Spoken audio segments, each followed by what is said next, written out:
ഈ സ്ഥാനാർത്ഥികളിൽ യുവജനങ്ങളും അതുപോലെ തന്നെ പരിചയസമ്പന്നരും ഒക്കെ ആയിട്ടുള്ള വ്യക്തിത്വങ്ങളാണുള്ളത്. അതുപോലെ തന്നെ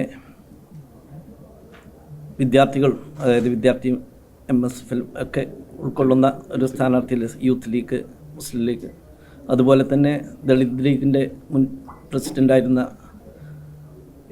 AP ഉണ്ണികൃഷ്ണൻ്റെ മകൾ അഡ്വക്കേറ്റ് സ്മിജിയും സ്ഥാനാർത്ഥികളിൽ ഉൾപ്പെടുന്നുണ്ട്. നമുക്കറിയാം, മലപ്പുറം ജില്ലാ പഞ്ചായത്ത് വന്നതിന് ശേഷം മുസ്ലിം ലീഗിൻ്റെ നേതൃത്വത്തിലുള്ള ഓരോ ഭരണസമിതിയും വളരെ മാതൃകാപരമായ പ്രവർത്തനങ്ങളാണ് കാഴ്ചവെച്ചിട്ടുള്ളത്.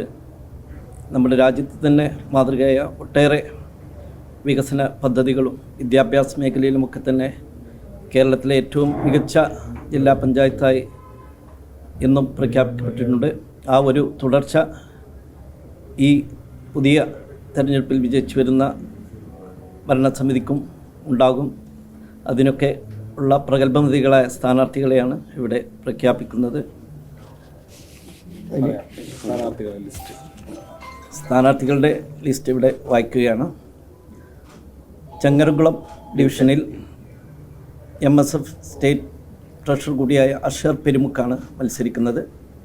Areekode PK Jabbar Haji, Ponmundam Basheer Randathani, Puthanathani Vettom Alikoya, Velimukku Haneefa Moonniyur, Edavanna KT Ashraf, Vengara PK Aslu, Othukkungal KB Muhammad Ali, Thrikkalangode PH Shameem, Nannambra Shareef Kuttur, Karuvarakundu Musthafa Abdul Latheef, Muthedam Raihanath Kurumadan, Elamkulam Sajida Salam, Anakkayam Shahina Niyasi, Makkaraparamba KP Asmabi, Kolathur Fousiya Usman, Kadampuzha KP Waheeda, Kuttippuram Waseema Veleri, Thirunavaya NP Shareefabi, Pulikkal Sajini Unni, Pookkottur PH Ayisha Banu, Cherur Yasmin Arimbra, Tanalur advocate AP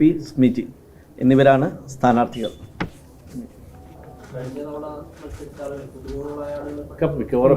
പുതുമുഖങ്ങളാണ് കൂടുതലും. പരിചയസമ്പന്നരും പുതുമുഖങ്ങളും. അതെ.